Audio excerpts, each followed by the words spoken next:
For the second time in about a fortnight, the President, Muhammadu Buhari, on Monday evening addressed the nation in a broadcast on what his administration was doing to combat the coronavirus pandemic. I would like to get your perspective. What's your assessment of this last address by the President, sir? Well, we noticed that in the course of the speech, he acknowledged the sacrifices Nigerians have made in the last 14 days, which is good enough. But he went on to that they will do the palliatives they are giving. And we are worried about that because the palliatives have not been reaching the people. But the new load that has come out of that is that we have seen what they have done now. In the data that came out yesterday from ICRC, they have given to Katsina more, in terms of cash transfer, more than they have given the entire 17 other states. And this shows clearly that this administration does not get it at all. Even in the midst of coronavirus, you are still doing your clannishness. For those who said they are not shutting down, the people who have locked down, you are excluding them from the thing. And when they said, oh, we're expanding the social register from 2.6 million households to 3.6 million households, then we said, what does that mean? In a country with a 90 million extreme poor people, and you are not seeing the monetary affairs minister saying that, oh, anybody that has my 5,000 in his account, I'm not going to attend to them. So you think that you attend to only Almajiris or what? Now, you cannot say that I want to fight coronavirus and be doing it, shutting down only in a section of the country. You know that governors come out and say that we are not going to shut down. What does that mean? Are you going to have a Berlin Wall after this? Are you going to erect walls between the north and the south? Would that senator, who was removing mask to sneeze on the face of his colleagues in the Senate, who is now in the north, not quarantine, would not come back to the Senate and begin to sneeze on the face of his people, his colleagues? Are we not going to meet in Abuja again?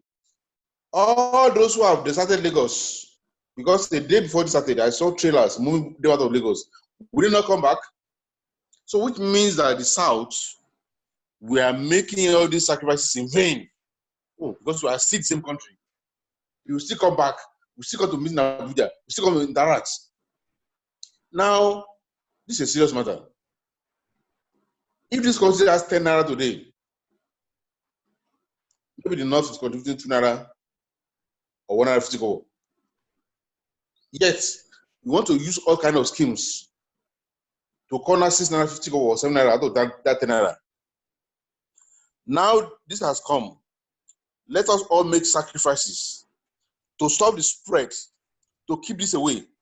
Now you say you cannot shut down, and the president is quiet. And you are using Koboko to kill some people at home. That's not how to run a country. Also, in his speech, we notice that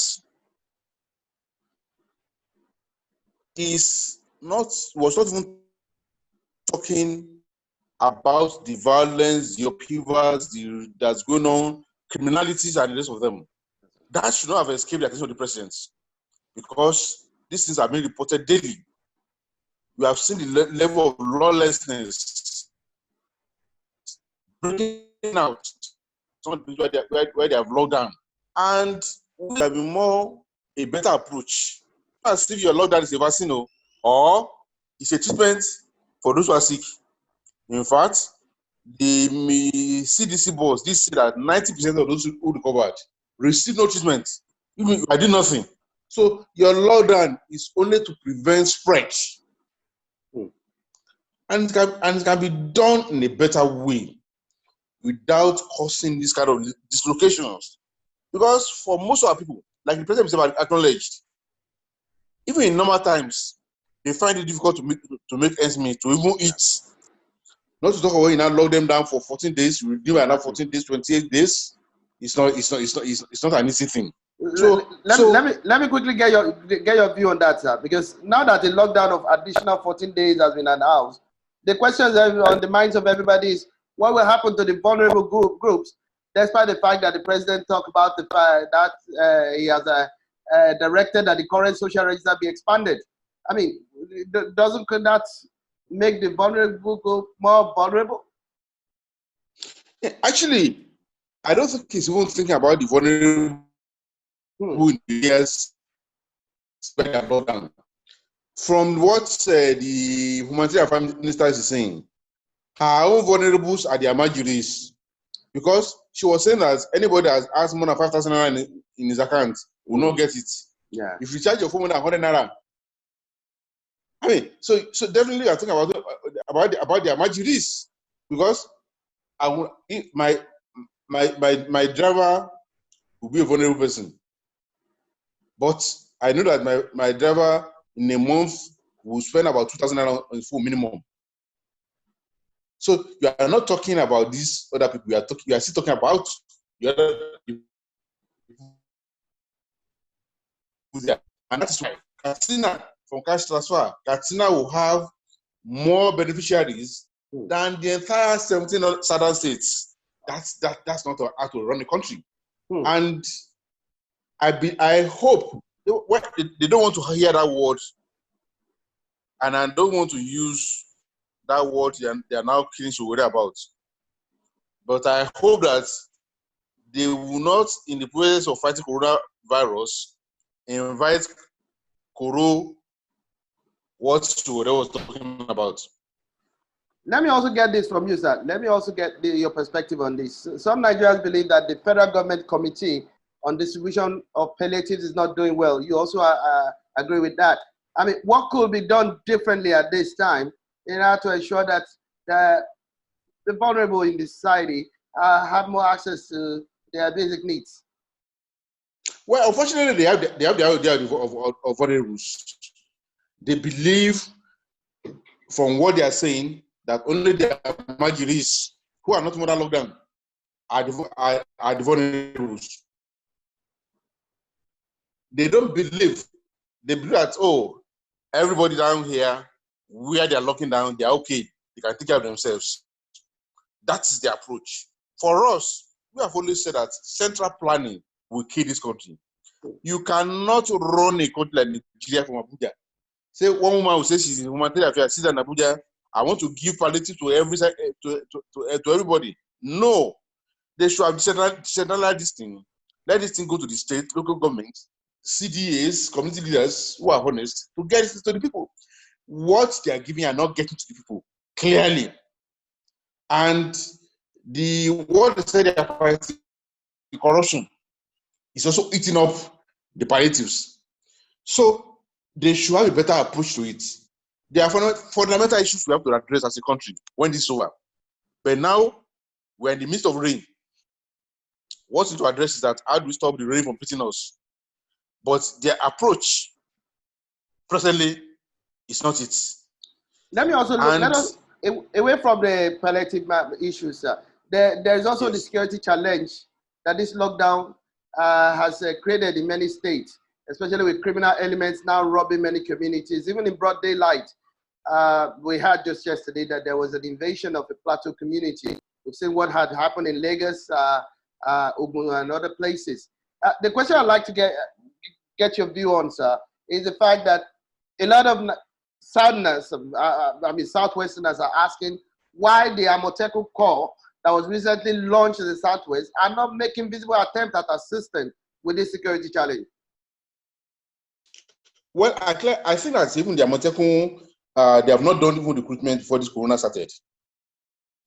They were in the process of recruiting, so it has not really taken off.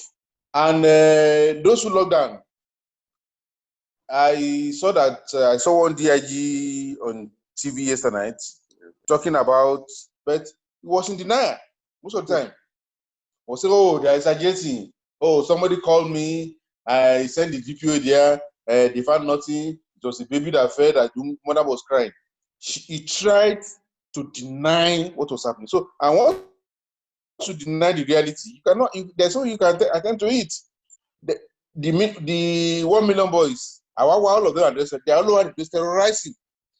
I've even seen I've seen the audio where I will send a message to some important leaders in the community that we are coming for you.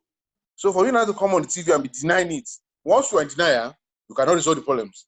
Insecurity is all around us. In many neighborhoods now, people are just, they have thought of vigilantes. Yeah. They cannot sleep at night. And for a long time, we have been saying that the rich cannot sleep once the poor are hungry. And that's what we are seeing. So we just hope that this government will be more sensitive and do the right thing. But even in the midst of this, they are still doing the wrong things. For instance, I've been telling you, why is it that it is the SGF that is heading this whole thing? Why not the vice president of the country? Is the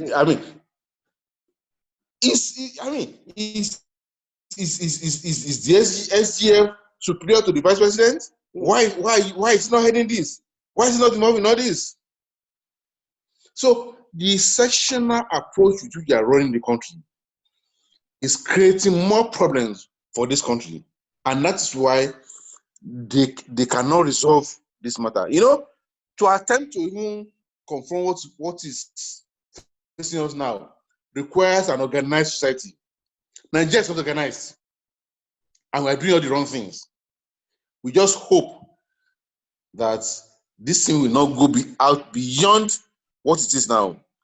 And when you saw this Nana governor yesterday saying that you cannot shut down, in Kano yesterday, 5 new cases were discovered in Kano State. So what will happen? You want to come Marabu to come and deal with this or what? We have serious problem in this country.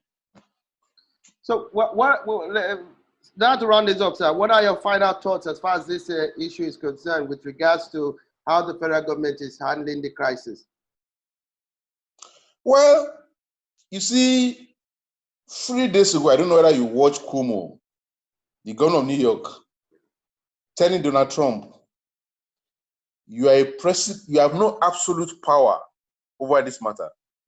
You are not a king, you are a president.